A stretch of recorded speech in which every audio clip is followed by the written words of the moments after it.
Good evening. My name's Chris and today I'll be reviewing the living daylights out of a very expensive lens for those of you who are curious about such things. I have with me the Zeiss Otus 85mm f1.4. It was released 7 years ago, back in 2014, when it was lauded as one of the sharpest camera lenses ever made. But that was then, and this is now, and deadly sharp 85mm lenses by various manufacturers have become widely available. Can this Otus lens, priced at £3,400 in the UK and $4,400 in the US, still wipe up the competition? And sharpness isn't everything, what else can it do? Well, let's see. It's a full-frame manual focus lens for digital SLR cameras, although it can of course be adapted onto mirrorless cameras, which is what I'll be doing with this review, testing it on a Canon EOS R5, the test shots of which you will be able to see here. Even just a cursory inspection of the lens's build quality confirms what anyone would guess from the price tag, that this is certainly designed to be a premium product. The lens's build quality is absolutely superb as you'd expect, feeling solid and looking gorgeous, although it's quite a behemoth, being made of metal and weighing nearly 1.2 kilograms, about 2.5 pounds. There's an awful lot of glass in there. There is no weather sealing gasket at the rear mount, and Zeiss make no claims about weather sealing for the rest of the lens either, which is a huge surprise for something at this price point. Even the Zeiss Batis and Milvus lenses have weather sealing. In terms of controls, this lens is dead simple. You get a manual focus ring and that's it. But it's a bit of a standout feature in its own way, actually, turning around 300 degrees and incredibly smoothly for easy precision in use. It's rubberized as well, which feels lovely to touch, but will pick up a bit of dust and dirt. Incidentally, there were rumours for a long time that Samyang had to change the design of their own premium XP line of lenses because Zeiss complained that they bore too much similarity to these Otus lenses, although no one knows for sure if that's true. Anyway, as you can see here, the lens does suffer from a small amount of focus breathing, zooming closer as you focus closer to your subject. The lens's filter size is a large 86mm, as befits its enormous front glass element. It doesn't have image stabilization, as you'd expect on a manual focus lens like this, but it does record EXIF information, and its aperture is electronically controlled by your camera. It comes with a large metallic lens hood that feels utterly rigid and is also nicely flocked on the inside. Overall, if you're happy to yield to its somewhat crazy size and weight, then you'll be delighted with this thing's superior build quality, although the lack of weather sealing is a bit surprising. Perhaps Zeiss were trying to say something about who they're marketing it to. I mean, it'll probably not be the first choice for landscape photographers. Also, while its focus ring is one of the nicest out there, it's still tricky to manually focus an 85mm f1.4 lens, so do bear that in mind as well. Anyway, much more importantly, let's look at image quality. I'm testing it here on my full frame camera, a 45MP Canon EOS R5. In-camera corrections are not available with this lens on this camera, so these are images taken without any corrections. At f1.4, straight away in the middle of the image, we're treated to some very good contrast and awesome resolution too. This lens is sharp in the middle. Over in the corners, we see just a tiny reduction in sharpness and contrast, but the amount of detail being captured here is still quite astonishing really. Stop down to f2 for a lot more brightness in those corners. Sharpness remains excellent, but a knife's edge away from perfection still. However, stop down to f2.8 or f4 to see that corner sharpness reaching an extremely high level. The lens stays this sharp down to f11, but stop down to f16 and, as you'd expect, a little softness begins to make its way in due to the effect of diffraction. Overall, it's an absolutely awesome performance here from the expensive Zeiss lens.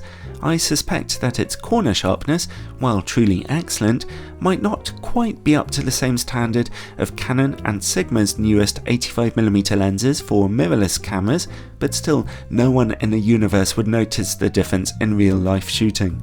Now, my APS-C test camera, a Canon EOS M6 Mark II, was away with a friend while I tested this one, so I'll be going straight on to distortion and vignetting on a full frame camera.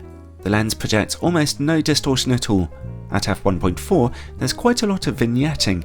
Those corners are pretty dark, although the vignetting falls across the image so gently that it doesn't tend to disturb your final image too badly. Stop down to f2 for much brighter corners, and at f2.8, vignetting is almost completely gone, so it's a fairly good performance overall. Now, let's see about close-up image quality. This lens can focus down to 78cm or so, a little closer than usual for an 85mm optic, although it still won't be confused for a macro lens anytime soon. At f1.4, the close-up image quality is just a tiny bit softer than before, but still very impressive. Just stop down to f2 and we're back in the realms of perfection again, so that's another good performance. Unfortunately, I wasn't able to do my usual flaring test with this lens because it's been raining at night for about a week here in Wales and the sun hasn't come out in a day either. So let's move on and look at the quality of this lens's bokeh. Overall, as you might have noticed by now in my test pictures, it's gorgeous, very smooth with just a little bit of character to it. We do see the usual problem of cat's eye shaped bokeh balls in image corners, but due to the lens's extra large front glass element, it's actually not quite as bad as in some other lenses. And finally, related to bokeh is longitudinal chromatic aberration. Something Zeiss don't seem to make a big deal about in their marketing is that this lens is labelled as being apochromatic, and if we look closely, even at f1.4, we can indeed see almost no colour fringing on bokeh highlights. I'm not sure if I've ever seen that on a bright 85mm lens before, so that's a pretty unique and useful feature. So then, overall, in the face of new competing lenses, I'm not sure if this Zeiss lens can quite hold on to its crown as the sharpest 85 in the world, but in all other areas it's quite the overachiever.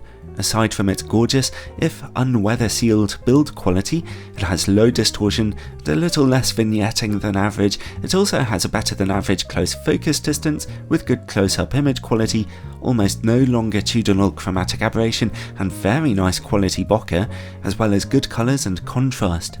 Whatever you might feel about this lens's price or its manual focus design, which isn't exactly easy to use, its optics are still pretty joyful and produce stunning images.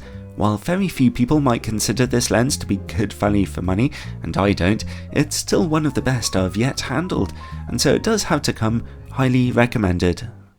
Now, I want to tell you a bit of exciting news that I have about my Patreon page.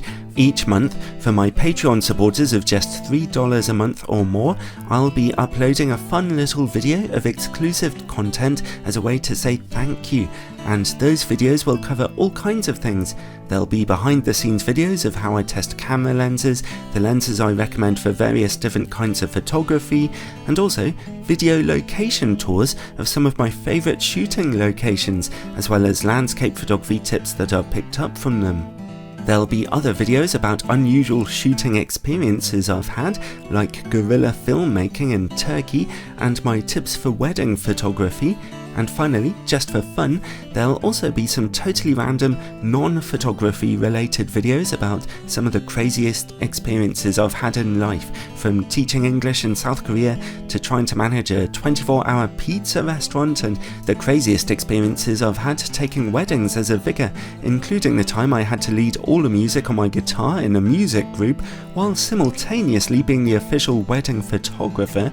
My wife even suggested a question and answer video for her about what it's like to be married to me and having a camera in your face all the time. And I'm open to suggestions too. What crazy little video would you like to see? Well, these videos will stay exclusive to my Patreon supporters for at least 2 years, and some of them will remain exclusive forever. In fact, there are videos over there right now waiting for you. So, if you've found these review videos helpful and you want to help to make them keep on happening, or just to say thank you, as well as catching some fun little side videos, then head on over to Patreon now. There's a link in the description below. I really appreciate the support from you all. It really makes a big difference. Take care now, and God bless.